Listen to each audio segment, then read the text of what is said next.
দর্শক, আজকের বাজারে আমরা কিন্তু ইফতারের কাজে ব্যবহৃত হয় যেই সবজিগুলো এবং ফলগুলো,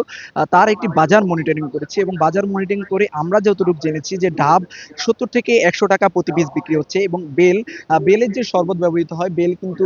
শরবতের জন্য ব্যবহৃত হয়। এই বেল কিন্তু ৳৬০ থেকে ৳৮০ প্রতি পিস বিক্রি হচ্ছে এবং পাকা পেঁপের যে বিষয়টা রয়েছে, পাকা পেঁপে কিন্তু ৳১২০ থেকে ৳১৪০ হারে কেজি বিক্রি হচ্ছে এবং আনারসের যে বিষয়টা, আনারস কিন্তু ৳৫০ থেকে ৳৬০ বিক্রি হচ্ছে এবং ক্ষীরা, আমাদের সামনে যদি খেয়াল করেন যে ক্ষীরা কিন্তু তারা ৳৭০ থেকে ৳৮০ দরে আজকে বিক্রি হচ্ছে এবং বেগুনের যে বিষয়টা রয়েছে, বেগুন কিন্তু আজকে তারা ৳৭০ থেকে ৳৯০ পর্যন্ত প্রতি কেজি বিক্রি করছে এবং বেগুনের কয়েকটা ধাপ রয়েছে, কয়েক প্রকারের বেগুন রয়েছে কিন্তু আমরা দেখেছি এবং শসার দাম কিন্তু তুলনামূলক হারে আ একটু কমেছে এবং ৳৯০ থেকে ৳১১০ পর্যন্ত